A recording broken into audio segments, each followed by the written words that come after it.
This is you. You are currently sitting in a vibrating cockpit, flying dark at 10,000 feet over the jagged, moonlit silhouette of a failed state. The only lights in your world are the dim red glow of your instrument panel and the distant flickering fires of a civil war below. In your cargo hold sits 30 tons of high-end hardware, anti-tank missiles, and crates of automatic rifles, all neatly shrink-wrapped and labeled as humanitarian aid for a non-existent refugee camp. You are a ghost pilot, a vital cog in a global delivery network where flags don't matter and the only law is the bottom line. But before you experience the terminal velocity of a betrayal, we need to understand how a straight arrow from the commercial shipping business ends up as the world's most wanted courier. The rewind, from freight to firefights. 10 years ago, your mission was simple: get cargo from point A to point B. But point B was usually a literal hellscape like Yemen or Iraq. You realized early that hard work is for people with no imagination, while the gray market offers a monstrous ROI. You did the math. 5 years of a corporate salary versus 1 night of professional risk. You smiled, shook a hand in a Dubai lobster bar, and officially opened your private supply chain.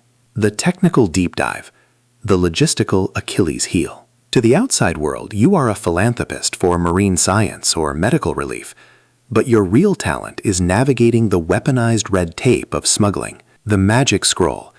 You never fly without the holy grail, the End User Certificate, EUC.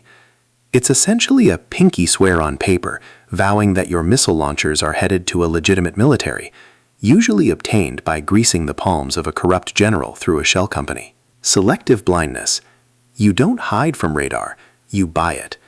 By putting the children of air traffic controllers through Ivy League schools, you ensure your blip flickers or disappears at the exact moment you drift off course. The dirt strip. Your destination is never an international airport with customs agents asking questions. You specialize in dirt strips that barely qualify as driveways, landing in total radio silence to avoid ground-level Karens or rival militias peeking at your manifest. The final approach. Tonight's order feels like just another humanitarian run.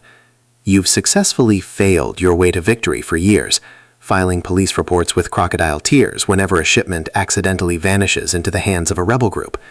Your partners in high places, the ones in respectable suits who need a ghost to rig a region's politics without getting their hands dirty, have always had your back. You kill the nav lights and prepare to stick the landing. You've delivered the hardware that makes one side the alpha and the other 9 dead men walking. You expect a handshake and a bag of ice. The ironic twist: geopolitical stability. But as your wheels touch the dust, your radar warning receiver emits a piercing, continuous shriek. You've been painted. In this game, fame is a death trap, and you've become a national security threat the moment the news cycle needed a villain. Your partners in the government aren't looking to protect you, they're running a geopolitical stability play. To keep the dark money flowing and wash their own bloodstained hands, they need a fall guy to take all the sins to the grave. As you stare through the canopy, you see a brilliant flash of white fire rising from the very rebel camp you just armed. Karma just sent the invoice, and it's being delivered by the exact same hardware you sold them yesterday. You realize with a dark, cynical respect that violence truly does ruin everything, especially for the man who thought he was the architect of the chaos. Live by the sword, die by the sword.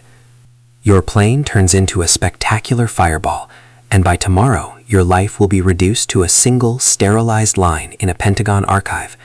Catastrophic mechanical failure. Game over.